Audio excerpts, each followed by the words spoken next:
Hi there, Helen Wilkie here with another episode of your 5-minute author notes. Today I'm going to talk about writing your first draft. Now, this is the really exciting part because you've done all the spade work, you've done all the preparation work and the steps that I've talked about before, and you are now at the point where you're ready to actually start writing. And this is a part where sometimes people get blocked at this point because they think, oh my goodness, now I actually have to do it. Well, yes, you do. And the thing is, there are ways that you can make it easy for yourself. And first of all, remember, it is just the first draft. And let me tell you, I'm going to quote the great Ernest Hemingway here. And please pardon the language, this is his and not mine. But Hemingway said, the first draft of anything is shit. And if it's true of Hemingway, I think you can assume that it's going to be true for the rest of us. So that, if you think that, it takes a lot of the pressure off. It doesn't have to be great. It is going to be considerably worked on after this. But let's give you some ideas as to how you might attack writing your first draft. The first thing to remember is when you're writing, don't edit. You can, of course, edit because of the technology, but don't do that because writing and editing are two different things, and they actually use two different parts of your brain. And so if you keep editing as you go, that way lies insanity. You'll never get finished. Get the words down and then forget about them. Don't even go back and read them again if you're going to be tempted to change them. The next thing is, even though your subjects have been ranged out in your table of contents, that's the order that they are going to show up in your book. But that doesn't mean you have to write them in that order. And I always say to people, there's certain parts of your material that you know very well, that you know better than any of the other parts. If that's the case, that's the part to write first, even if it's chapter 7.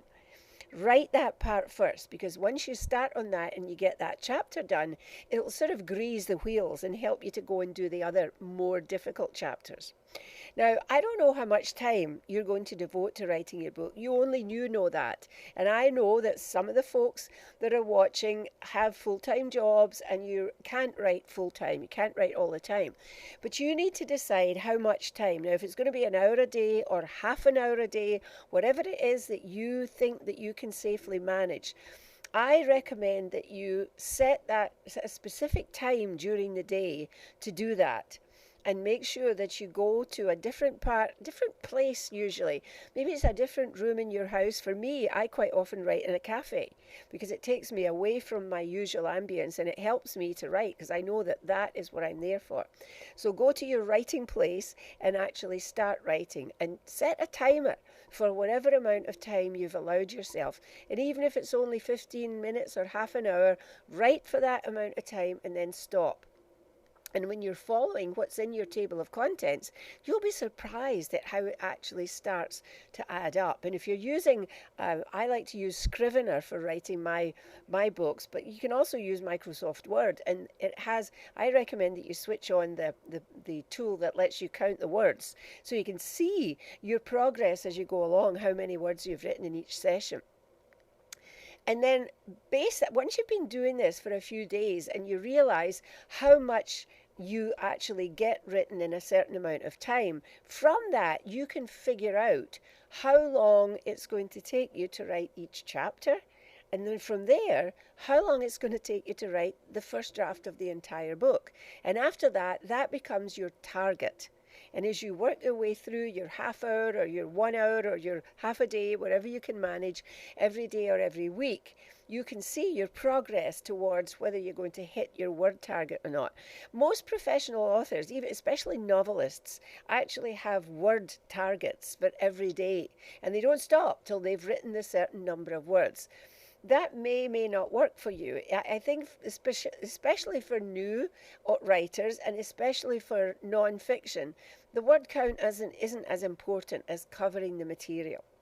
But in any case, your task over the next whatever amount of time it takes is to hit it's not a word count, but it's to, once you've figured out this is how long it's going to take me to write a chapter, then it's your job to hit that target by that specific date. You hope to have finished that chapter. Now, if that date comes and goes and you haven't hit it, never mind. Just carry on, and eventually you will. Once you've done one chapter, close the books and celebrate. Give yourself a pat on the back, take yourself out for dinner, do something, because you have gone further than most other people do. And then you can easily go on and do the same again for the next chapter. And I'll talk to you next week.